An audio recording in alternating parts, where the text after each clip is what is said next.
guys नमस्कार महिला बड़ा है আপোনালোকৰ ওচৰত এটা ভিডিও লৈ আহিলো ডাইৰেক্ট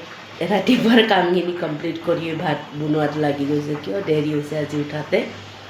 মানে পটাপট এতিয়া ভাত বনোৱাত লাগি আছো ডিউটি আছে তাৰ কাৰণে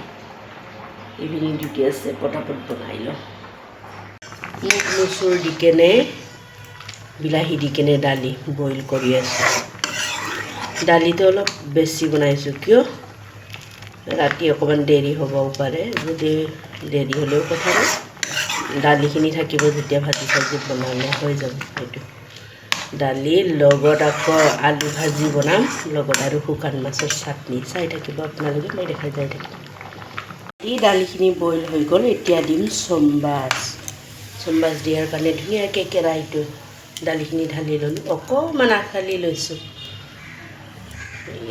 কেৰাহীটো পাতি দিছোঁ লগত চম্বাছ দিয়াৰ কাৰণে পিঁয়াজ শুকান জলকীয়া 4টা সেনেকৈ লৈ লৈছোঁ আৰু লগত পাঁচফোৰণ দি দিম লগত আকৌ ইফালে চাটনিৰ কাৰণে জোগাৰ লৈছোঁ কেঁচা জলকীয়া পিঁয়াজ এটা আৰু কেইফুটামান নহৰু আৰু শুকান জলকীয়া এনেকৈ চাটনি বনালে বহুত টেষ্টি লাগে এই চাই থাকক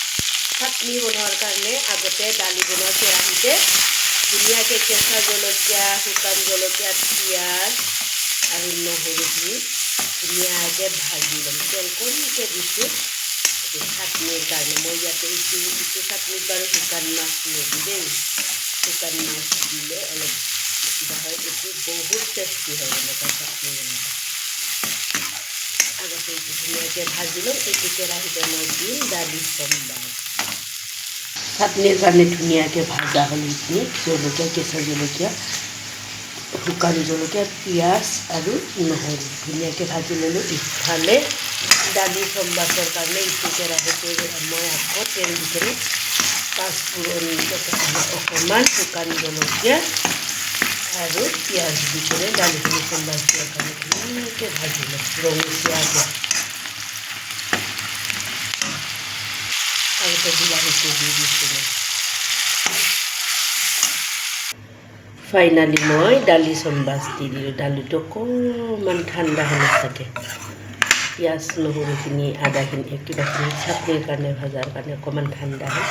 তথাপি ধুনীয়াকৈ ভোগ উতলাই ল'ম এতিয়া কাটিম আলু ভাজিৰ কাৰণে দালিখিনি হ'ল ধুনীয়াকৈ ধনিয়া চনিয়া কাটি দি দিলোঁ তাৰপিছত ঢালি ৰাখিলোঁ এইফালে আলু ভাজিৰ কাৰণে কেৰাহী পাতি দিছোঁ আলু ভাজি প্ৰায় মানুহে দেখাই পায় মই এনেকৈ আলু ভাজোঁ এইটো মোৰ আইতাৰ ফেভৰেট আলু ভাজি আছিলে এতিয়া আমি আইতাৰ পৰা এইটো আইতাই শিকাই দিছে এনেকৈ ভাজাৰ কাৰণে নতুন আলু এনেকৈ ভাজি কোনে কোনে এনেকৈ ভাজি খাই পাইছে কমেণ্ট বক্সত জনাই দিব ইফালে কুকাৰত ভাত পাতি দিছোঁ আলু ভাজি ধুনীয়াকৈ দি দিলোঁ তেল একেবাৰে কমকৈ দিছোঁ ধুনীয়াকৈ ঢাকি ভাপত সিজাম অকণমান পানী ছটিয়াইছোঁ আৰু নতুন আলু ভাজাটো বেছি টাইম নালাগে ভিডিঅ'টো মই বেছি দীঘলীয়া নকৰোঁ আৰু মই আজি দুপৰীয়াৰ সাজত বনাইছোঁ টিফিনত লৈ যোৱাৰ কাৰণে দালি মুগ মচুৰ বিলাহী সেনেকৈ দি দালি বনাইছোঁ লগত চাটনি এখন আপোনালোকে অলৰেডি দেখাই পাইছে আৰু আলু ভাজি আজি মই এইখিনি দিয়ে পৰিৱেশন কৰিম আপোনালোকে যদি মই ভিডিঅ'টো চাই ইণ্টাৰেষ্টিং হয় লাইক কৰিব কমেণ্ট কৰিব শ্বেয়াৰ কৰিব বাই বাই